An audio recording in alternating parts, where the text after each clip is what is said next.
వాళ్ళ ప్రభుత్వ ఉన్నప్పుడు తెలంగాణ రాష్ట్రంలో అత్యధికంగా నా ఫోన్ కాలను మాత్రమే టాప్ చేశారు. నా ఫోన్ కాలను టాప్ చేశారు అత్యధికంగా. ప్రతి క్షణం, ప్రతి సెకండు, ప్రతిసారి కూడా ప్రతి విషయంలో కూడా నా ఫోన్ ట్యాప్ చేయడము నిజంగా ఇలా చూపించడం అధికారులు చూపించకనే షాకు గురైన అనేక విషయాలు వారు చూపడ్డాకనే షాకు గురైన.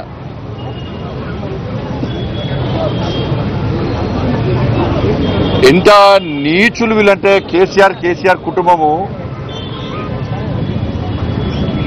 మావోయిస్టులకు సంబంధించి ఫోన్లను ట్యాప్ చేయాలి.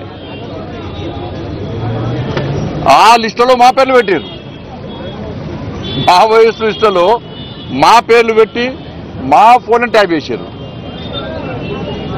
నాదే కాదు, అప్పుడు పిసిసి అధ్యక్షుడు ఉన్నటువంటి ఇప్పటి ముఖ్యమంత్రి రేవంత్ రెడ్డి గారి పేరు ఉంది అలా. కేసీఆర్ అల్లుడు హరీష్ రావు పేరు కూడా ఉంది అలా. వాళ్ళ ఫోన్ కూడా ట్యాప్ చేశారు. మొట్టమొదటిసారి అసలు ఫస్ట్ బాధితున్నా నేను దీనిలో.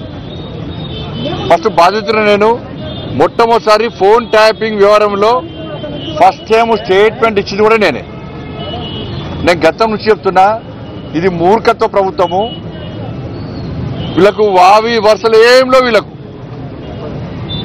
ఇవాళ మంచి పండుగ, ఇవాళ రేపు ప్రధానమైన పండుగ. బంధాలు అనుబంధాలకు సంబంధించినటువంటి ఇవాళ పండుగలు. ఇవాళ అమ్మవారి పండుగ అంటే వరలక్ష్మి శుక్రవారం, రేపు రాఖీ పండుగ.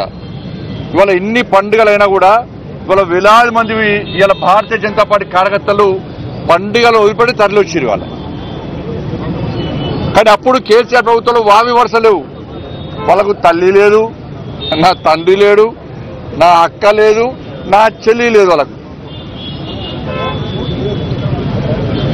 నా కుటుంబ సభ్యుల ఫోన్ ట్యాప్ చేసారు. నా ఫోను, నా కుటుంబ సభ్యులది, మా సిబ్బందిది, లాస్ట్కు మా ఇంట్లో పనిచేసే వర్కర్లు కూడా